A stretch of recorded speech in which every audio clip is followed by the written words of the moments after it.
Kamu bisa ngarang fikih kalau sedekah itu sunat, karena itu sudah tidak wajib, karena yang wajib itu zakat. Kamu bisa ngarang fikih seperti itu. Tapi kalau dalam tatbiki tidak bisa. Misalnya saya orang soleh hidup di tengah kota, atau orang soleh hidup di pedalaman, terus saya medit mentang-mentang sudah zakat, nggak pernah sedekah. Sing wong fasik jor-joran sering nyervis rokok gratis, ngopi gratis. Kira-kira kemana kecenderungan orang itu? Ke yang fasik, karena al-insan abdul es.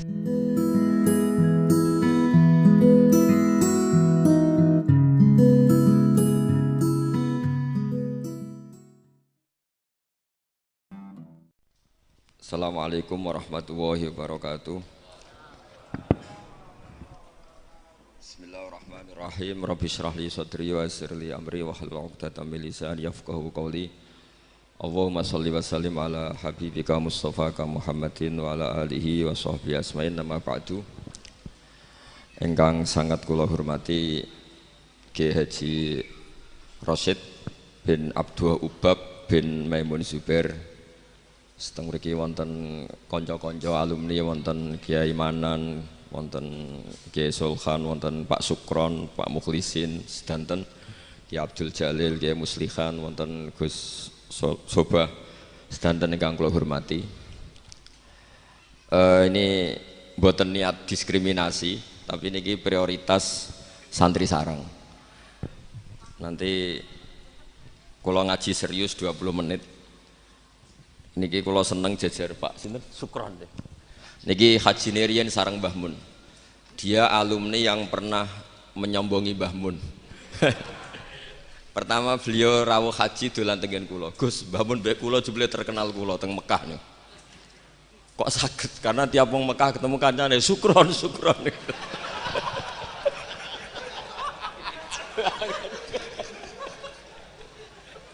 Dan itu beliau matur ke Mbah Mun, Mbah kula teng mriki terkenal, Mbah.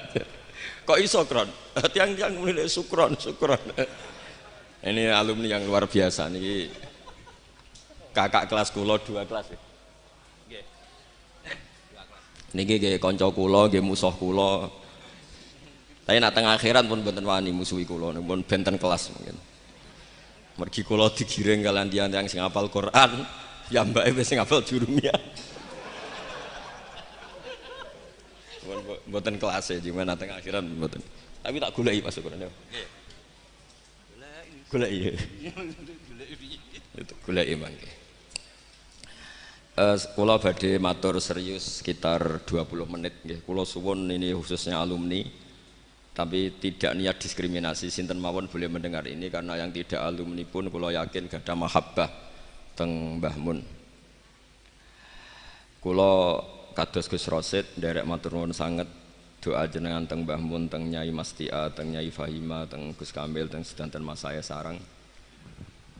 Kenangan-kenangan ingkang sae, ingkang musalsal ila Rasulillah sallallahu alaihi wasallam. Akhir-akhir ini Yai sering maos kitab Maslakut Tanassuk. Niki kula waos langsung halaman 3. Niki wonten Kiai Abdul Manan, wonten Gus Rasyid. Niki kula gadah napa nggih? Gadah unek-unek, gadah karep supados apa yang ditanamkan Mbah Mun itu jangan sampai diriwayatkan kilan al-qila wal qal, tapi sampai pada titik mudawan, dibukukan. Saya berkali-kali dapat sanad ini, dan itu tidak hanya saya, semua alumni sarang, bukan hanya alumni Anwar saja, juga semua alumni sarang, karena tergabung di Madrasah Ghazaliyah. Mbah Mun ketika haji tahun 1421 dan 1422 Hijriah, niku beliau ngendikan dalam halaman 3 niku, wa qatin toba'a fi qalbi mimma fihi al-atharu thayyibah fi nafsi, maka fil marrati tsaniyah bima fihi min takhmidil ainain ghamattu fiha ainayya wa qultu la ilaha illallah wa fi akhiril karat Muhammadur Rasulullah. Terus beliau ditalkin dzikir sama Said Muhammad di tahun 1422.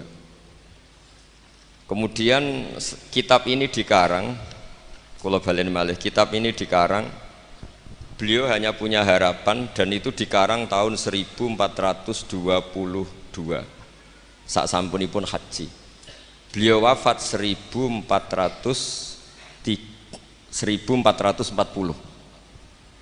Dados terpaut pinten tahun niku? 8 tahun nggih. Pinten 18 ya? 18 tahun. Niki kula waos nggih, betapa yang diinginkan beliau itu kesampaian. Dari tahun pinten 1420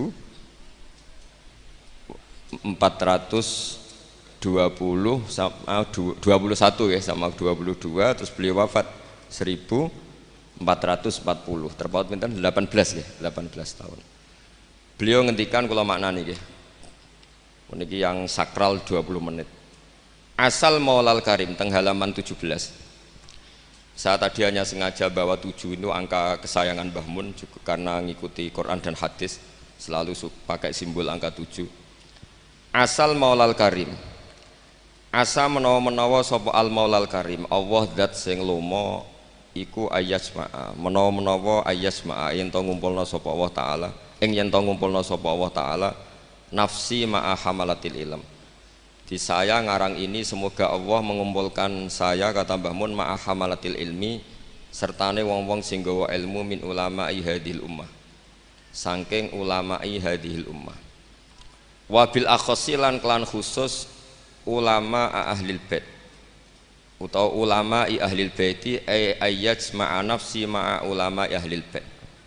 Jadi keinginan beliau, saya ngikuti talqin ini, saya mengarang sanad ini, saya mengijazahkan sanad ini. Jadi memang beliau menulis itu 3 kali, mengabadikan, mengijazahkan, talqinu dzikri, kemudian berharap itu manfaat. Dan keinginan beliau, saya ingin kumpul ulama hadhil ummah wabil akhos ulama ahlil bait, yaitu ulama-ulama ahli bait Rasulullah sallallahu alaihi wasallam, alladzina rupane wong akeh khassa kang nertemtokno hum alladzina sapa Allah wa taala bi khassa iso kelan pira-pira kekhususan layak alamu kang ora mirsani azamataha ing keutamaane khassa sapa illallah taala sapa Allah taala. Dados keinginan beliau 18 tahun yang lalu itu tercapai juga tidak sekedar maknawiyah saja tapi secara jusmaniyah. Kalau secara maknawiyah tentu Mbah Mun itu sangat dekat dengan ulama ahlil bait maupun yang tidak ahlil bait, yaitu ngurmat santri, nasrul ilmi, tarbiyah dan seterusnya. Tapi Allah nuruti beliau tidak sekedar maknawiyah sampai secara apa? Jusmaniyah. Karena makam beliau itu di Ma'lah bukan sekedar Ma'lah tapi benar-benar Ma'lah yang dekat Sayyidah Khadijah. Agak ke bawah ada Sayyid Muhammad, Sayyid Alawi, Sayyid Abbas. Agak bawahnya lagi Syekh Nawawi Banten. Terus agak samping ke kanan kalau dari arah Masjid Haram itu di situ ada Dorih atau makamnya Syekhina Kiai Haji Maimun Zubair. Jadi jam'unya itu jam'un rohaniyatan wa jam'un apa? Jusmaniyatan. Jadi ini ijazah ini berkali-kali dijazahkan Mbah Mun. Tapi mungkin sebagian alumni tidak baca, nanti lo potongannya ini buatan moco. Dan ini kalau bantu, kalau yakin, hakul yakin dan suul yakin, Pak Sukron ini moco lebih niki. Dua ini kitab gak mergi kalau suka nih Pak. Seniki mun innalillahi wa inna ilaihi rajiun. Nang dindi ngaku muridnya Mbah Mun ngarang ngopo bagus. Aku rong tuku jadi. Tapi niki penting kalau aturaken. Ulama, saya berkali-kali bilang, kenangan dari Rasulullah Shallallahu Alaihi Wasallam itu harus ditulis, karena hanya dengan ditulis ilmu itu abadi. Nggak boleh riwayat itu hanya berdasar karena kamu hafalan mundobit, itu terus tidak nulis, tidak boleh. Kita itu punya pengalaman buruk dan itu eman betul. Gini ku Fiqhul Les bin Sa'ad. Al-Laits afqahu min Malik, dewi Imam Syafi'i, Al-Laits afqahu min Malik illa anna ashabahu dayya'uhu, kata Imam Syafi'i. Lais itu orang paling alim alimu Misra, faqihu Misra. Itu kalau debat sama Imam Malik itu berjilid-jilid. Tapi ashabu Malik itu lebih peduli terhadap pikiran-pikirannya Imam Malik, sementara ashabul les itu enggak. Sehingga enggak ada madhabnya hilang. Jadi nasib ulama yang madhabnya hilang itu Les bin Sa'ad. Kemudian Sufyan bin Uyainah, ini semua gurunya Imam Malik. Sufyan As-Tsauri juga gurunya Imam Malik, gurunya Imam Syafi'i. Nanti nasibnya Mbah Mun kalau tidak ada yang mentadwin, membukukan, akan seperti itu. Karena orang akan menafsirkan tidak dengan panduan guru-gurunya ila Rasulillah Shallallahu Alaihi Wasallam. Saya masih ingat ketika ini betapa luar biasanya Mbah Mun tentang tafsir. Seperti yang dikatakan Gus Rosid tadi, Mbah Mun itu putra Mbah Zubair, tapi ngaji sama orang ahli tafsir, ahli Quran, ini Said Alam. Sehingga Habib Salim Asy-Syatiri itu punya karangan ya tentang tafsir, namanya An-Nafahat Al-Haramiyah atau Al-Fawaid Asy-Syatiriyah. Kalau gadah kitab sekitar 2 jilid. Mbah Mun itu dulu ngajar kita Faidul Khobir fi ulumil Quran, fi ulumit tafsir. Rian ngajar seminggu 2 kali di MGS. Ini Pak Sukron ya termasuk alumni MGS, berarti pernah sekolah berapa kali Pak diulang Mbah Mun? Seminggu 2 kali. Jeleng seminggu 2 kali. Khatam. Tak kok khatam gak boleh. Jujur itu baik. Jadi jujur itu baik. Nah, barokahnya mudawan, saya beri contoh satu, betapa resikonya andekan ilmu itu tidak mudawan.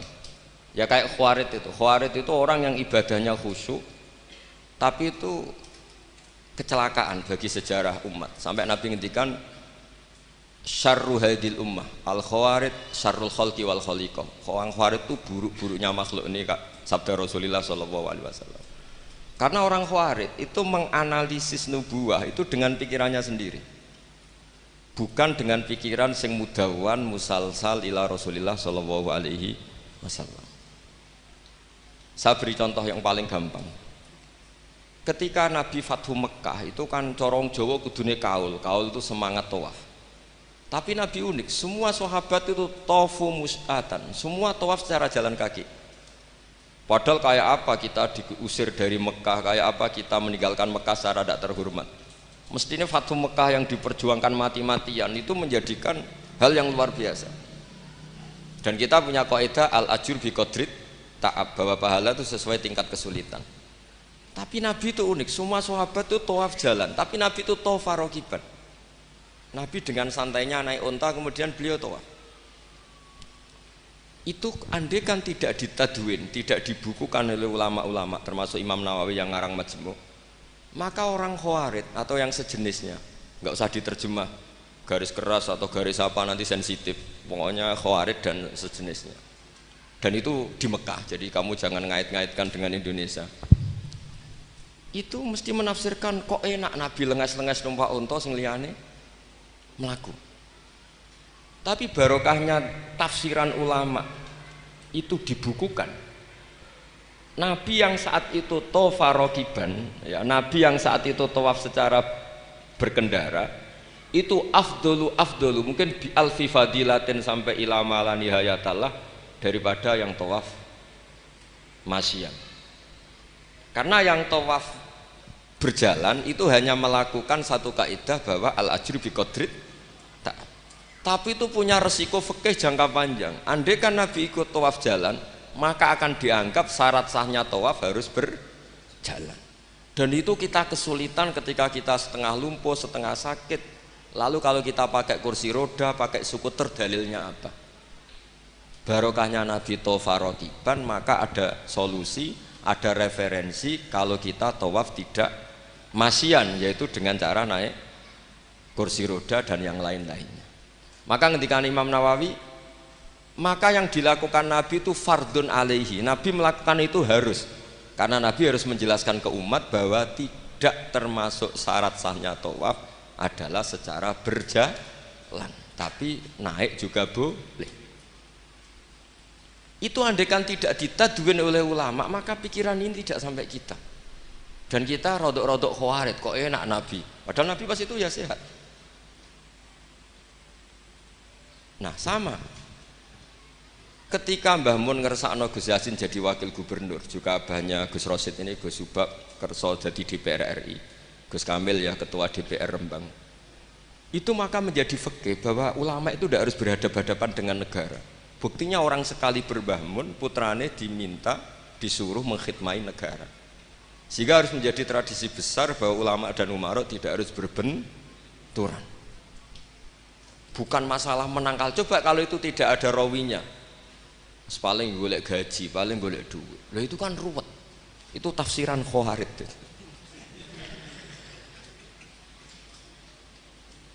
Jadi, loh saya itu punya sanad mutasil. Saya berkali-kali ketemu abahnya Gus Rosid, beliau juga guru saya, Gus Subab, semuanya.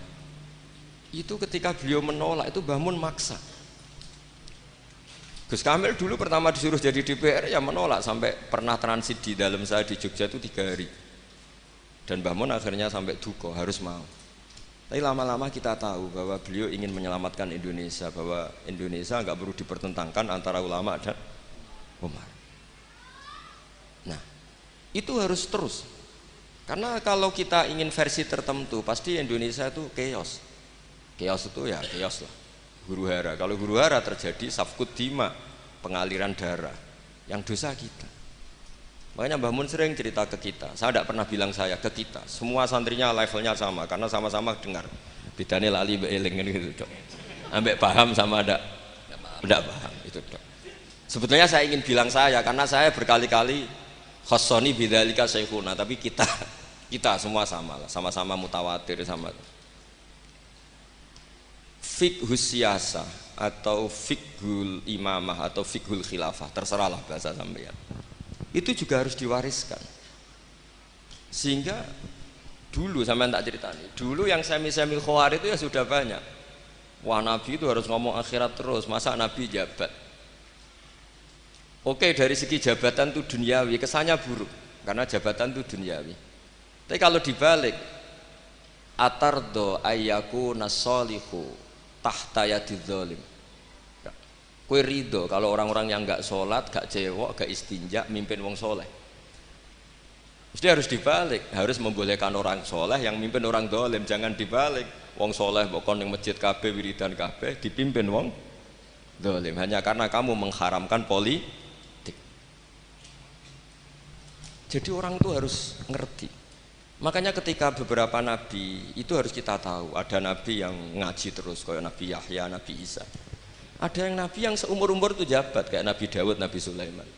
Kamu boleh niru Nabi Dawud, Sulaiman jabat, tapi nggak boleh meniru istrinya 1000. Itu 4 saja masalah gitu ya. Sitok wis kudu pegatan ya gitu.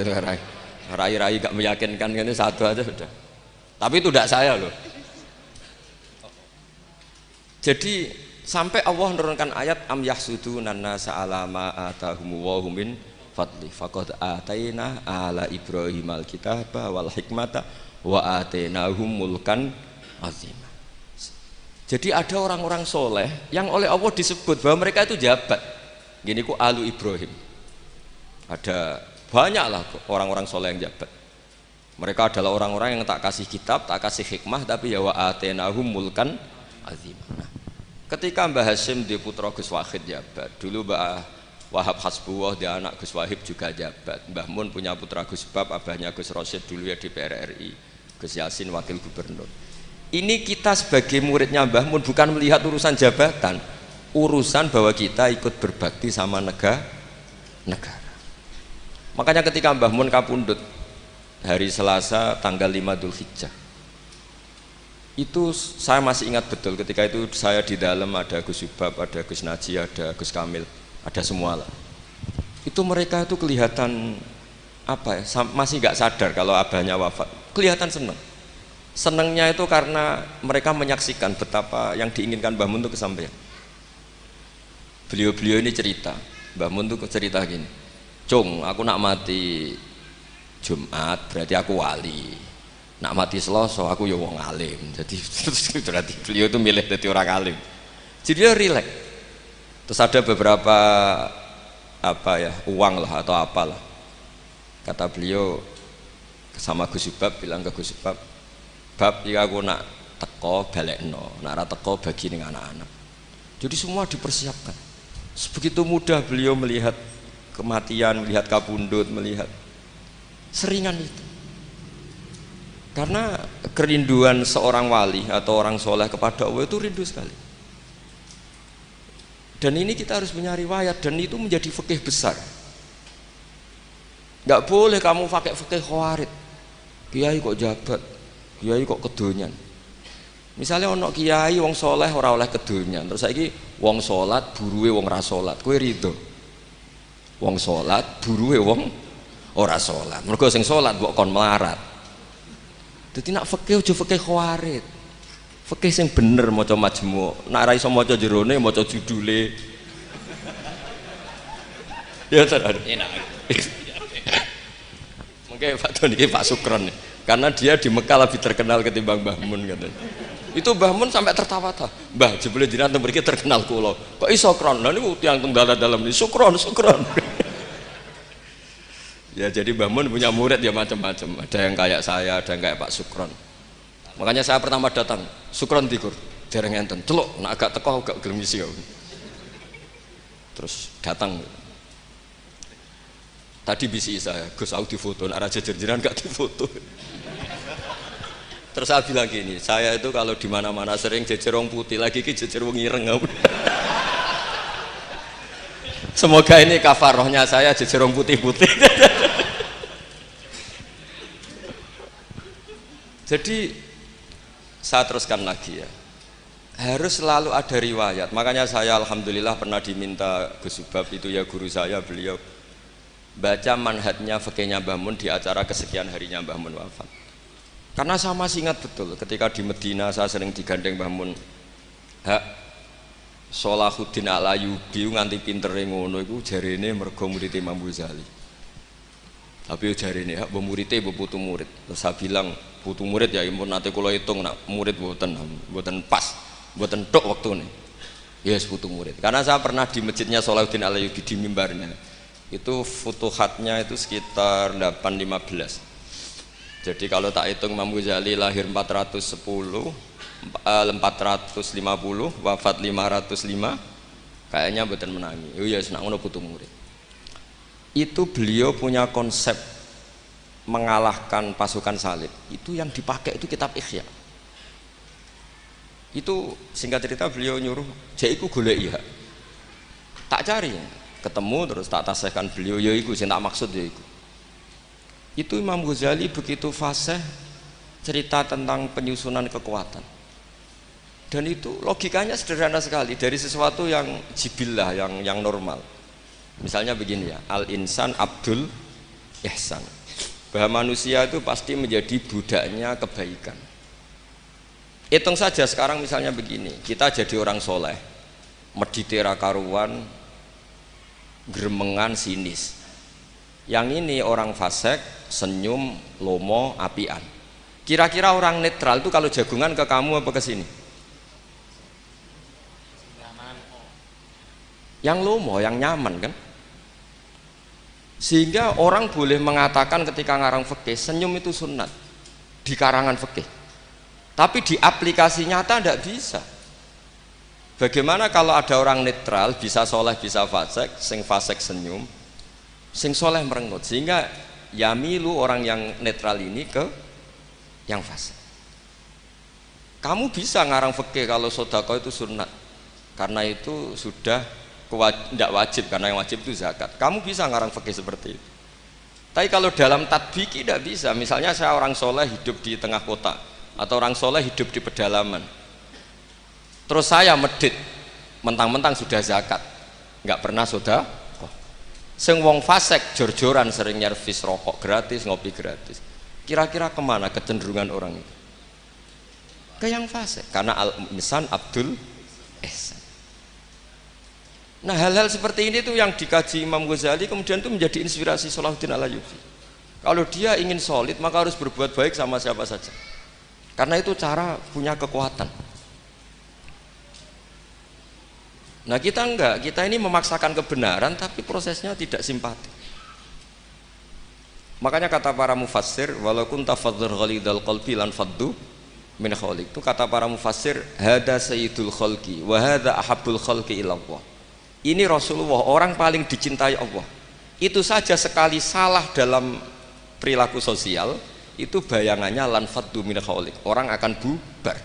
Padahal ma'anna hada muayyadun biruhil qudus. Padahal Rasulullah itu orang yang diberi kekuatan malakut, kekuatan angin. Itu saja dibayangkan kalau salah secara sosial lan faddu min khaliq, orang akan bubar. Apalagi kamu yang keramatnya enggak jelas, hizibnya enggak mandi, terus salah sosial, istaqabbalallahu minna minkum taqabbal ya kan.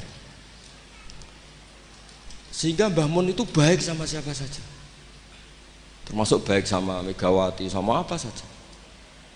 Bahkan beliau sebelum haji sempat ketemu Megawati, dan beliau sebelum itu ya pernah bilang ke saya, ke kita, aku ketemu Bu Mega dan Indonesia aku damai. Makanya ketika beliau kapundhut Dzulhijjah, itu min asyuril hurum, karena al asyurul hurum itu ada 4, Dzulqa'dah, Dzulhijjah, Muharram, Rajab. Beliau kapundhut 5 Dzulhijjah, bulan yang termasuk sakral di Islam. Dan beliau kapundhut 6 Agustus, bulan yang paling nasionalis dalam Indonesia. Jadi Allah memilihkan beliau bukan sekedar tempatnya di Ma'la, tapi pakai bulan yang paling sakral sesuai konteks masing-masing. Dalam religius Dzulhijjah itu sakral, dalam nasionalis Agustus itu sakral. Kayak apa Allah memilihkan beliau? Makanya ini saya cerita ya, saya mungkin 10 menit lagi, sampean santai aja, ini enggak ganggu lama-lama supaya enggak ribet. Makanya di antara yang ditulis beliau tentang jabatan, tentang jabat, nah ini cerita saja. Beliau menulis keling tau ora. Sekarang halaman 37. Nanti kalau yang enggak paham ngaji sama Pak Sukron, sudah tak ijazahi tadi. Kobil tuh. Jadi nanti yang nggak paham, iya itu nanti. Kau jebolin. Apa? Kau jaluk deh. Orang serang. Kau oleh dijaluk Melayu sudah. Sah ke? Sah. Ini konco kulo mulai teng sarang ngantos. Nate bodo-bodo tegen kulo tanggal 3 Syawal. Nih Pak Sukron nih. Gus, kowe nak dadi kiai jogeman kaya aku. Tak pikir apa? Ceritanya gini Gus Rosid, dia itu kiai, mungkin kiai debutan. Dia dengan santainya cerita, man soma Ramadan summa atba'ahu sittan min Syawal faka'annama somat daro kullah. Jadi puasa Ramadan kemudian puasa 6 hari Syawal, maka seakan-akan puasa setahun. Singkat itu ada orang lugu puasa tanggal 2 Syawal puasa. Soan Pak Sukron pas kiai ini rokok. Terus kata orang lugu tadi, getun Pak aku anut jenengan. Jebule jenengan gak poso. Saya bilang, lah opo ke dalil kono barang ulah opo? Dalil liyane ya kena. Tapi itu kearifan, menurut saya dia cerita itu kearifan. Maka ini warning ya, siapapun yang ngiyai jangan dalil sesuatu sing ra iso nglakoni. Ora. Lho dak, ini ilmiah gak apa-apa. Lho kula lah ya ora pati wani dalil sing ngoten-ngoten ora wani mergo wis wong santri sarang piye, ora usah dirakat piye. Mun ping 6. Piye? Tambah ping 6. Piye dari Bapak? Setahun buat memang ini didikan sarang yang keterusan. Mbah Mun itu kan mengharamkan santri tirakat. Iya. Piye santri ora usah tirakat. Santri sarang ora usah tirakat. Mondok sarang tok iku wis tirakat. Lha piye banyune wasin? Kadang ape ning WC ya iku ning lembak-lembak. Wis banyu asin nggone sesekan ra di dhuweke wis suwara tenan ngono. Jadi ra usah tirakat itu wis tirakat. Jadi saya ulang lagi ya. Al fiqhu, fikih itu harus mudawwan. Saya yang sudah kecelok alim saja itu sering nggak tahu kalau itu tidak ditulis oleh ulama-ulama kita. Kayak tadi, kenapa Nabi tofa rokiban? Padahal Nabi juga yang mengajari al-ajru bi qadrit ta'ab. Andai kan Nabi tidak tofa rokiban, maka kita akan kesulitan nyari referensi bagaimana hukumnya tawaf pakai kursi roda. Barokahnya mudawwan dianalisis oleh Imam Nawawi dan seterusnya bahwa Nabi tofa rokiban adalah wajib bagi beliau untuk memberi pelajaran bahwa itu sah. Coba kalau nggak ada penjelasan itu, mungkin orang menduga-duga Nabi ku piye dipek menangi dewi, khawarit sama nanti pikiran. Dan itu harus ada yang mutabat. Sama seperti Nabi Dawud, Nabi yang jabat, Nabi Sulaiman, Nabi yang jabat. Supaya jabatan itu tidak tunafis solahiyah, bahwa jabat itu tidak berlawanan dengan kesolehan. Katanya banyak orang soleh yang jabat. Tentu yang tidak jabat lebih banyak. Isra tak belo. Pak Sukron ya soleh tapi buatan jabat. Cuma soleh sampai kuat ngantek kapan ya ora roh. Nah sini yang halaman ini terakhir, masih 7 menit, 37. Hada summa idza nazarna ilal adarisan. Kula waca. Bismillahirrahmanirrahim.